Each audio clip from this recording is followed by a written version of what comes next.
Welcome back. As I promised, we have two panels today. And the second panel will be more about what is going to happen in TSOs in years 1 to 5. It's not going to be discussed too much of the immediate things, but rather plans, what we need to prepare for that is going to happen in our countries. But I have some questions that relate to the current situation, but not too many. I will introduce our panelists. I will start with Radek Hartman. Radek Hartman is a board member of ČEPS. Radek has been in ČEPS 3 years and 9 months exactly. And I understand that Radek is the most senior IT guy in ČEPS. Is it correct description? I hope not. That is not the case. But of course, the ICT is my main responsibility in ČEPS. Okay, thank you. Antun Andrić, HOPS Assistant Director in Market Department. 11 years, 4 months, exactly. Yes. Long time. But the one who is the longest with TSO is Emanuel Ionita from Transelectrica, Romania. Hello, everyone. It's 16 years with the company. Yes, inside the Transelectrica. And online, we have Manuel Gálvez, European Affairs at ELIA. Manuel, you are originally from Peru. Yes, that's right. Yeah. Virtually, let's say. With ELIA, almost 12 years. So thank you, gentlemen, for joining us this afternoon. I will start with the question that will be the same for all of you. During my presentation, I mentioned that some power plants across Europe, especially coal ones, will be decommissioned. I mentioned that we will build more renewables across Europe. And I also mentioned that the gas is not going to be readily available as it was before, and it's probably going to be more expensive. And it's possible that in Europe, we might not build that many gas-fired power plants. It seems that in Europe, we will be volatility short, so we will not have enough flexibility. Is it the same view within your TSO, or is it different? Radek. Thank you for a very interesting question. You actually touched a very important point. Maybe you remember some of my colleagues' presentation that we indicate for quite some time the lack of available electricity generation starting in Czech Republic from 2025, saying that we need to do something. Of course, the reply is in hands of our government and what is in the table, and it's a part of our nuclear, part of our environment national plan is of course to build nuclear resources and hopefully to overcome the period until the nuclear power plant is newly built. Mm-hmm. Thank you. Antun. So thank you, Stanislav, for the intro and for the question. It's a bit, I would say, more fundamental and for politicians. So I would say we choose energy transitions and transition in Europe, and these are questions which arose naturally.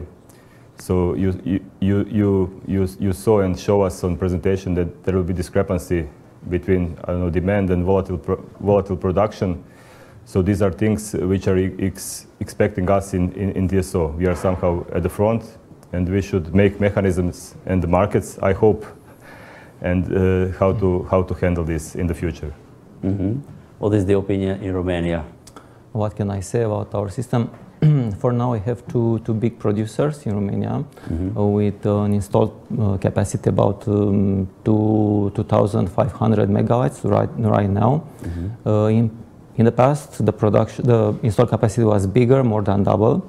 A lot of power was decommissioned because of problems with environmental problems. So they have been planned to install new capacities, for example, 1,500 in new gas power plant, but hydrogen ready. And they want also to install, instead of coal-fired generation, PV, a new power, in fact, 6 power plants totalizing for 700 PV. We have also, for the second big company, a new request for about 1,500 megawatts installed capacity for to be connected to the grid.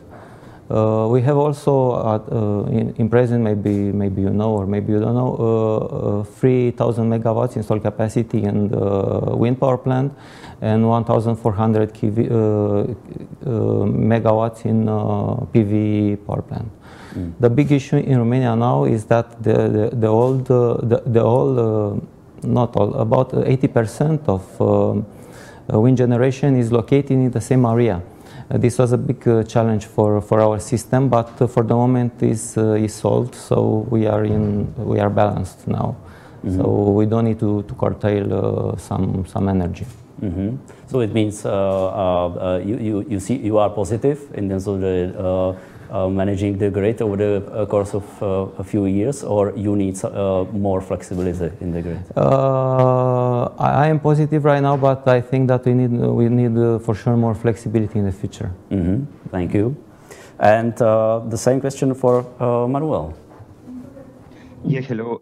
I think I coincide. The evolution towards more renewables means also not only managing adequacy, that I think is a central point, but also the flexibility needs, and both goes hand in hand.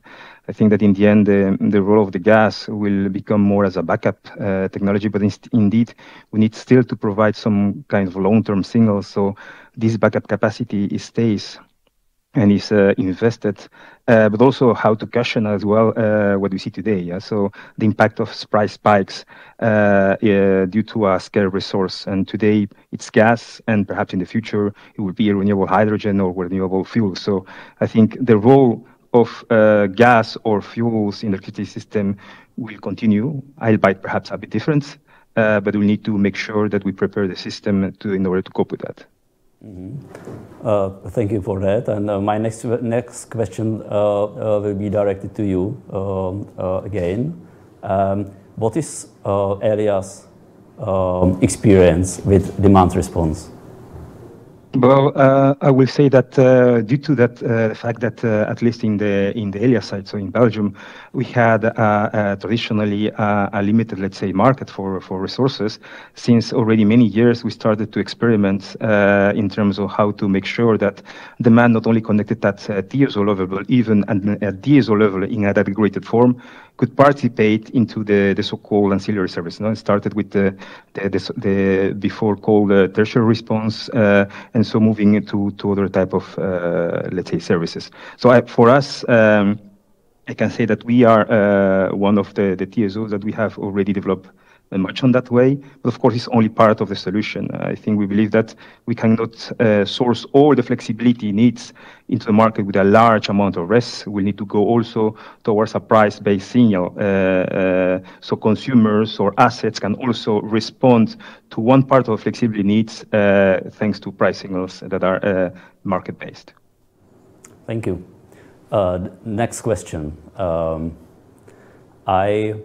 I see two hurdles within TSOs to change or to innovate from the old type of setup where there are big power plants and then there is the large number of small providers. And the first hurdle is motivation, which I think is already behind us, that there is clearly the large level of motivation across TSOs in this region, given what is happening, at least now in the market. And the second hurdle is IT infrastructure. Am I reading that correctly? That, you know, to be able to move from point A to B, that IT is quite difficult to overcome? Probably asking me. My father used always, you know, we landed at the moon, so there is no technical limit, basically. We can do whatever we could think about, but it's more about the business model we are encountering and what we want to push, and it's all about the slightly synchronizing all the elements within the electrical chain and within electrical sector. So what we've done in ČEPS was that we started a couple of interesting projects. 2-3 years ago, you may be aware of NAP SSG. activity that were intended to really understand how this new world can work. And I would proudly be ready to say that we already know the way, or we would like to push the way, and we prepare the time plan how we want to allow this new world happen. And those who knew our activities can see that we step by step change our codex, which is the way how the providers of auxiliary services can provide to us these services. We start with allowing integrated aggregator to provide the services. Hopefully at the end of next year, depends on legislation, will be possible to introduce independent aggregator. And of course, these all measures are linked with the infrastructure, but let's say I'm confident that the IT will not be a limit. It will be really more about new actors coming to the electricity market and to the electricity sector to see this as the opportunity. And we try to delimit or move away the hurdles and barriers towards this. Antun, is IT obstacle? Well, I think it's similar in every TSO. So it's always hard to jump from one simple system with a big units to one system which should serve thousands of assets, hundreds of providers. So in HOPS, we are also in this story. We order some tool, we made some design. So we are expecting this to be operational in the coming months. But when you say that there are two hurdles, I would also mention one more hurdle. It's available money from tariffs for ancillary services. At least in some TSOs, it's quite strict. So there are still price caps as it's in TSO, at least for these transitional periods. So it's even not in our hands. So we have some costs which are determined. And if we open market without any limits, these costs may become uncontrollable, I would say. So what is our experience? It works quite fine for this one market which we have, which is open for all types of assets from independent aggregators, demand side units, and traditional producers. And before I move on to Emanuel, HOPS implemented independent aggregation straight away, without having a period of integrated aggregation be part of the market. Yes. How did you solve that? Because there is lots of data needs to come from point A to B, etc. Wasn't that an IT issue at all in HOPS? Somehow we set the criteria which are the same for everyone related to communication to the TSO. For aggregator and for some assets, there are some additional needs to be communicated. But I would say also HOPS did not do it by themselves. There are laws, there are a lot of rules. There are also interests from market parties. There are regulators. So it's somehow a common work of everyone. And this is prescribed in the European regulations, and we have to do this. So this is somehow, so it's not just everyone point out on TSO for connection, for congestion, for cost. So there are also the other stakeholders, I would say, in the work. Okay, thank you. Emanuel, the same question like for Antun. You have independent aggregation, if I understand it correctly, in Romania, even though it's probably not completely defined. But is your IT infrastructure ready? I think so. IT infrastructure is enough developed to be used at full capacity. We allow independent aggregators, and also we expect to have in Romanian system, because till now we have ancillary services provided by big generators, big units, but also small units till 4 megawatts until as much as they can.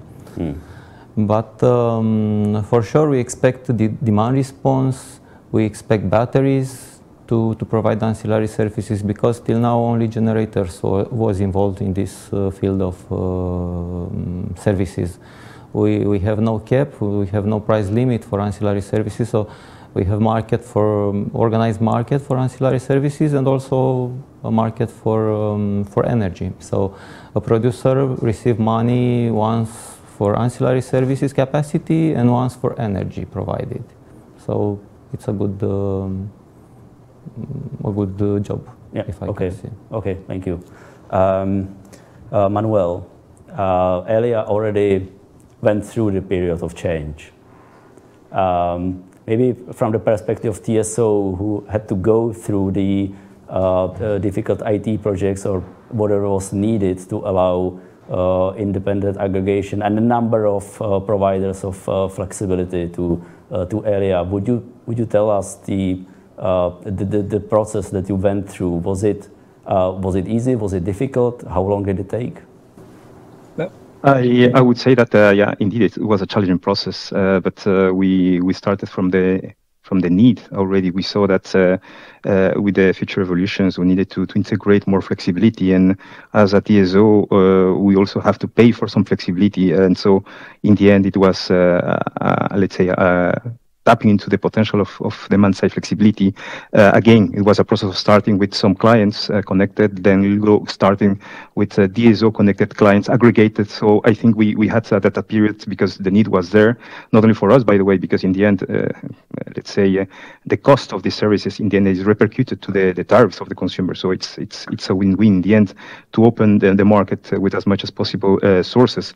So yes, it has taken some time, I think. But again, it depends of what you have, indeed. So the situation perhaps in Belgium is not the same situation in other TSO. You have a different electricity mix, a different way of regulated market. So I think this is something that needs a normal evolution. And I think for a moment, from our end, what we are trying to do is go perhaps to the next steps, is to try to see how can we incentivize flexibility from consumers, not directly, let's say, providing regulated services, but just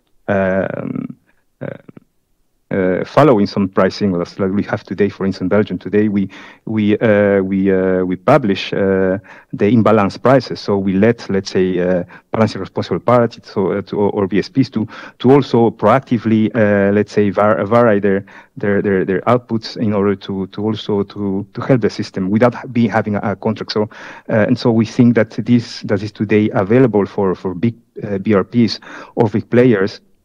Progressively is of interest to also have it for smaller players, even end consumers. So I think that's a change process. Has not been easy. I think it's a lot of stakeholder involvement, and I think experimentation is key in this process as well. Mm-hmm. Thank you. I will go to Slido for next 2 or 3 questions.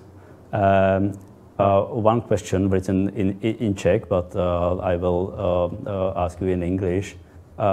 What is the level of standardization of ancillary services across Europe? Let's say, describe it in terms of percent. Is it 90% ready, or it's 99% ready? I would say the basic requirements are standardized, such as activation times and similar. But some of them, as I don't know, duration of activation time between 2 activations, I would say there is still some individual approach per TSO or per market. Maybe some other colleagues have some other. You can add, please. So, but these main features are standardized, I would say. Emanuel. Yes, in the future, taking into account that we have to join some balancing platform. It's about Picasso, Mari, and Tere. For sure, we have to use the same standard products for all these platforms. For the moment, we are still using the old products in our system, but we are in the transition period of time. We have to put in operation a new SCADA system. In fact, the system is already finished. We want just to implement some new features. We have discussion with the company that provide us the technology, so in the future we will make the change. Also, we have the technical requirements for new products, and the process was already started. So the producers can be pre-qualified for new type of ancillary services. So everything is almost done. We have to wait for producers to use the opportunity to sell the new kind of services or consumers. Also for consumers, for sure, because we need that, and we want to have also consumers, because it's more cheap to buy ancillary services from a consumer than a producer. Yeah, you don't have fuel cost. Yeah. Radek, what is your view on this?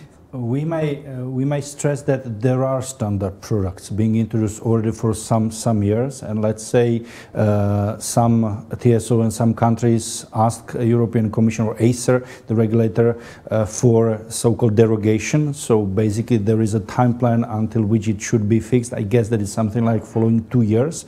But what is important to be mentioned that the use is really linked to the IT, which is exactly linked to that balancing platform, and I just can tell you that we are the only ones who are starting already in June connected to these platforms. So we are ready and we're waiting, and if I am not mistaken, Germany will be joining at the end of this month. So hopefully we will be ready to use this standardization also for purchasing of our auxiliary services this year. Right, thank you. And Manuel, your point of view on synchronization of products? Yeah, I would say that indeed, so that you have already some standardization in order to use this platform, but also I think standardization helps as well in some high degree providers to just play by the same rules. So I think that's good, and I think that we see that more and more TSO are joining platform. I think that's something that it's in the pathway. Again, one we have to separate these products that we need to of course to be sure that I will be there to activate when we need it. But the other side of the point will be also to try to incentivize some of the flexibility, not really by having a connection, direct IT connection, because otherwise for every EV, for every heat pump, I don't think it will be viable, but it's more really to try how to see and how to activate them via price signals that can be a wholesale level or a combination wholesale level, for instance, with some local, let's say, components to manage voltage or grid constraints. Understood. Before I go back to Slido, I will ask a question that I have prepared. Radek, why we have high prices in Czech Republic? No comment. Actually, I can't say, because it's a matter of really very complex market and very complex interaction. So basically, to me, it's the result of demand and supply that is not met. And what I feel personally is that the part, maybe we can talk about how much, but it's part of the panic on the market that no one knows what happens, and everywhere, if you are in exchange of everything, and if there is a panic, you will encounter high prices. So I see it that it's linked to the uncertainty about what happens in following month. This is to me one of the main reasons. Thank you. In Croatia, the prices are capped, right? I would say if you look on the price on the wholesale market, it is the same because we are all coupled. Even though a few days ago there was the same price in the almost whole Europe except Poland and the Iberian Peninsula.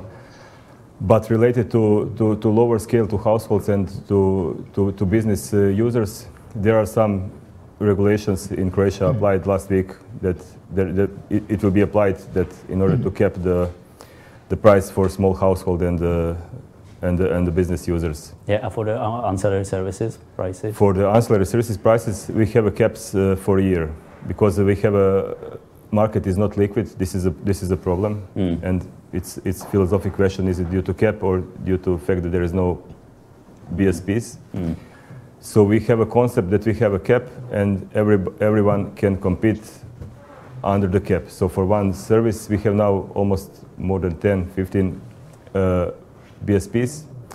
So we now have to see what to do with the cap and how to. This is somehow our approach.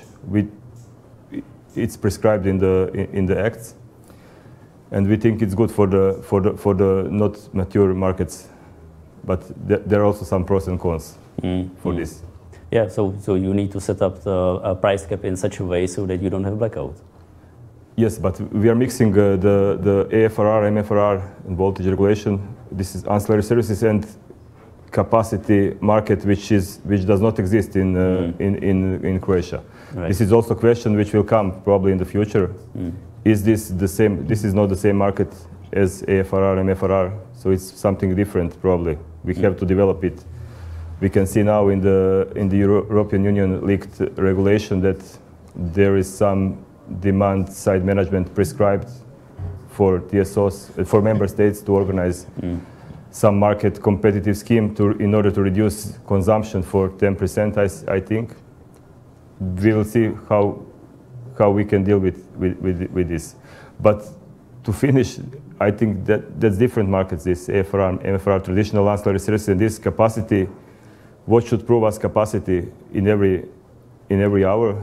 I think these products are not the same as this one. Thank you. In Romania, it's the regulation is fairly young. Do you already see the effect of higher prices in ancillary services market, or not yet? Not yet. Regarding the market of ancillary services, we have almost the same pricing as in the past. We cannot see a big increasing of the prices. For sure, the energy prices increased because they had market. It's a copper market, a European market, so the cheap energy is moving from the cheapest area to the more expensive area in order to equalize the prices. This is the reason because we have almost the same price across the Europe. Intraday market is also coupled in Romania, so we cannot run away from the prices. We have to do something, but maybe as a first step it was to put a cap limit just for the final consumer, and the government to pay the difference between capped price and real price, if I can see that. This is the only cap that we have right now for a limited period of time, not for all the year. Only for about 3 months, for example, the winter time. And also for the gas is the same situation. Right. Manuel, in Belgium, you have, I believe, much larger competition than we have in local markets. Do you see the influence on the ancillary services price, given that the power price in futures day ahead intraday market is much higher than it was 1 year ago? Perhaps I don't have the complete, let's say, answer because of the operational aspects, but I think that one part, of course, of the services are linked with capacity, the other are linked with energy activated. So I can imagine that for the part that is linked with energy that is activated, this is also coupled with the price of energy. And of course, the price of energy today is linked with what you have in the future, and perhaps not only for this winter, but also for the next winter.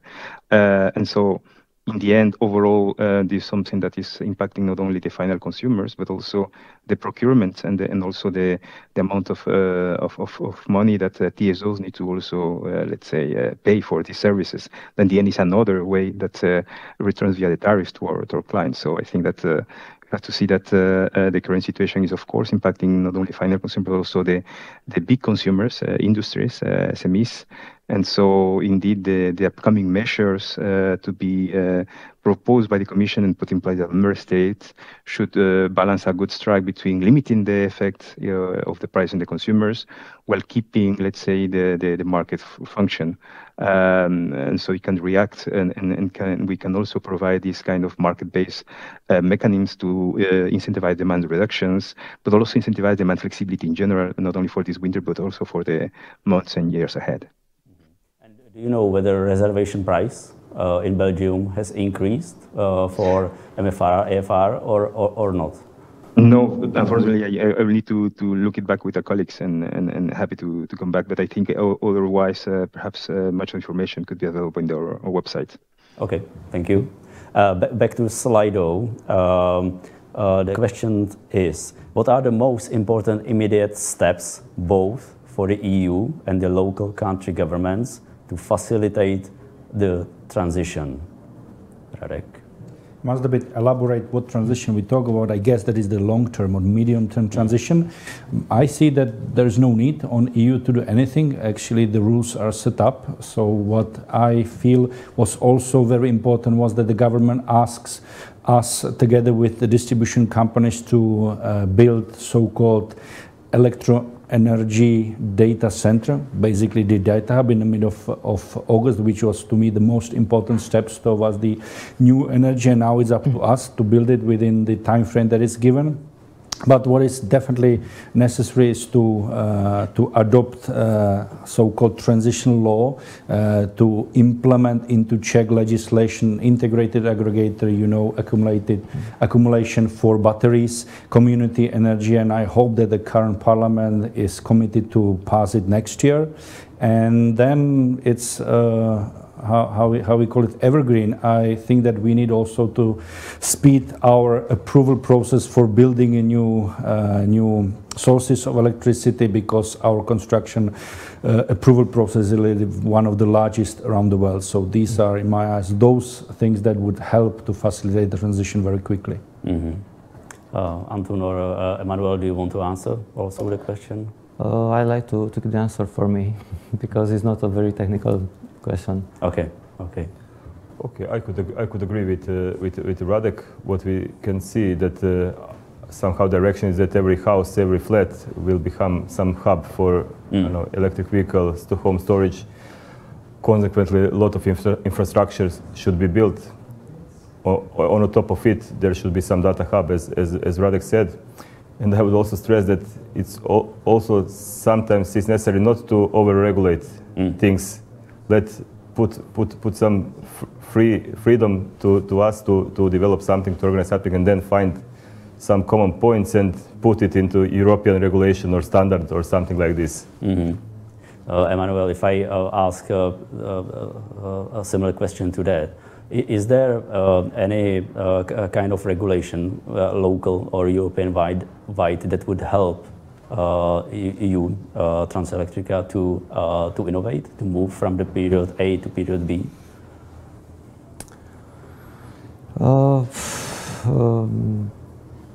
I really don't know, unfortunately. But then the answer is no. Maybe the regulation is just enough. Maybe in the future we'll have a complete regulation, but we are in a transition period, and the things are moving more fast than we can react. This is a big issue, and also we are only few people in our TSO, and the reason we have to provide a lot of work in a very short time, so it's so difficult to adapt to the new changes, but we want to keep the step with the new challenges. And do you have an idea what is the demand response potential in your country? Did you do any type of analysis so that you understand what is really there that you are not using at the moment? It was a pilot project developed a few years ago. Future Flow was the name of the project. For sure, a company was involved in this activity, and they find about 700 megawatts for demand response. For sure, the things are different now, because we have more producers, for sure, with more capacities than in the past. So I can see a future, but I'm not able to provide some figure about this capacity that we can use, because we have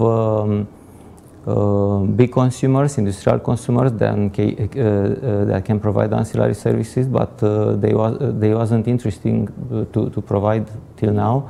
But I think in the future maybe they will think twice, and they will change the politic in order to give us this kind of services. Antun, Radek, do you have number in mind or not? Sure, but it's quite tricky because you know that the world is changing so quickly. So if you say any estimation is then obsolete. But and already mentioned so-called NAP-SG program managed by Czech Ministry of Trade and Industry, where the estimates based on the current consumption, which is in the Czech Republic above 60 terawatt hours. It's so that about 1/4 is on households consumption, 1/4 is on industry, and 1/4 is on the other sectors like transport, agriculture. And you can somehow estimate that the potential is in the level of low number of terawatt hours. So this is the potential. Of course, to get this potential into the real offer is another story, but I brought our midterm adequacy forecast, which is the calculation we do every year as any other TSO. And you can find there that already in 2025, we rely about 70 megawatts in our auxiliary service to be provided by demand side response and reaching almost 300 in a year of 2040. So these are approximately numbers within which we act, and we see it as very important. And we, as I indicated, try to prepare the way how that could be reached through basically entering the market to more players like you, for example. Okay, so you said that you expect 300 megawatts of demand response to be available until 2040? Yes, but let's say it's 70, it's above between 70 and 100 in 2025, so this is more close. So these are the numbers we expect to have in our auxiliary services. Well, after panel discussion finishes, let's make a bet. You know, oh, you say there will be more? Yeah, I'm saying that as soon as there is an independent aggregation in the Czech Republic, there will be at least 300 after a couple of years. Surprising, this is the positive story, positive news to me. And very last, sorry, Antun, did you want to answer the question? We are witnesses of this bet. Okay, and very last question, because time is up. Manuel, do you use residential flexibility in Belgium? I think that for a moment, I would say perhaps not in the usual products that we have, but I think it's part of a roadmap. Actually, the part of a roadmap is what we call is about a consumer centricity approach, again, where we complement volume-based contractual reserves or ancillary services with price-based variability. So being able that households, either in individual or aggregated forms, can let's say, answer to these prices and provide flexibility. So consume more when there are excess rests and consume perhaps less when there are time rest constraints or constraints at the grid. So I think this is, again, is not easy. I think there's a lot of currently a lot of stakeholder consultations and in parallel also experimentation, because it's difficult, and I think it's challenging, let's say, to know other words like how EVs can supply this type of services, of heat pump, etc. So we'll have a period of experimentation that I can imagine there will be until the end of this year, and then for the next year, I think we'll improve this. And I think at least for Belgium, we try to extend this approach of having at least multiple service providers at TSO connected clients from end 2023 or so on. So I think that, and then of course, together with the DSOs, we will see how to also roll out this approach for the next years. Thank you, Manuel. Thank you, gentlemen. Very nice conversation. Thank you very much. Thank you also. Thanks for inviting. Thank you.